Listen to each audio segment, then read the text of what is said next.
Hello, I'm Pastor Ari Matson from Christ Our Savior Lutheran Church in Sussex, Wisconsin, and welcome to AfterWords for October 9th, 2011. This past weekend on October 9th, I preached on Matthew 22, verses 1 through 14, which is the story of the wedding banquet in Matthew's Gospel. And in my sermon, I focused mostly on the second portion of that, the part of the wedding garment and the person who is not dressed appropriately and thrown out of the party. And there's a real scandal in that, but there's also a scandal in the first part of this story as well that I think is important to talk about. The scandal in the first part is who ends up at this party in the first place.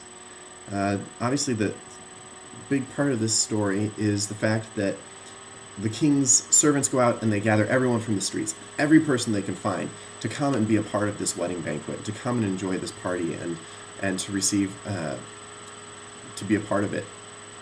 And there's a scandal in that because when we stop to think about that God's invitation is for all people, that everyone gets called in to be a part of this, that means that, yes, you and I get to be called into this, and we tend to think, well, of course, but that also means people we don't like get to be invited to this. People we like and don't like, people we know and don't know, people that we think do wicked and terrible things are still loved by God and are still welcomed, given an invitation to come and be a part of this. And there's a real scandal in that God's love is so vast. We like to think that God's love is limited or only for us or people like us or people who agree with us, but God's love here is broader and wider than that.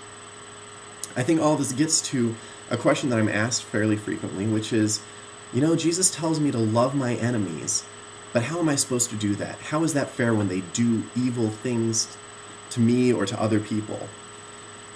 And I think that's a really important question. How do we love our enemies? And I think what I always tell these people, and I think it's important to recognize, is that, one, there's a difference between liking and loving. We don't have to like the people that we love. And also that when we talk about love, there are many different things that we mean when we talk about love. Clearly, there's romantic love, like I have for my wife.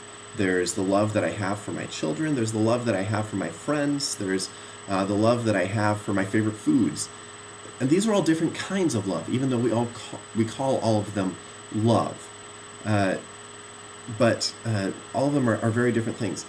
I think in a Christian context, when we're talking especially about loving our enemies, loving our neighbors, that what it's getting to, what we see again and again in the Bible, is an idea that to love means to wish and work for the best possible outcome for that person. To make sure that people are fed, to make sure that people are cared for, to make sure that people know that they're loved, that they have shelter, and all of those things that are basic, to wish and hope for the best possible outcome for someone. Now, in that light, I think we can really understand how it is that we love our enemies and how we act on loving our enemies. That it's not just an emotion, it's not just what we say, but if loving our enemies means that we wish and hope for the best possible outcome for them, that means that if there are evil people out there, let's say murderers or terrorists or something like that, let's go for the extreme, that we don't just say, I love you, but that we work and hope and pray that they change their ways. We don't love them because they're terrorists, because they do evil. We love them, and therefore we do everything possible to try and convince them that there's a better way, a more peaceful way, a way in which it benefits all of us, that is closer to the heart of God than simply doing evil. And so therefore, when we love our enemies, we should be reaching out and thinking about ways that we can hope and, when possible, encourage them personally to change who they are and to become closer in line with God's will for creation, God's will for the church and for all people. As the parable itself tells us, all of us are welcomed into this banquet.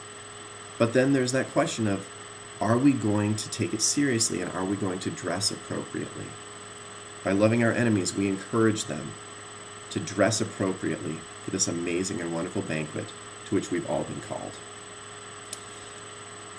Thank you for taking time to listen. This has been AfterWords for October 9th, and I pray that you all have a blessed and wonderful day.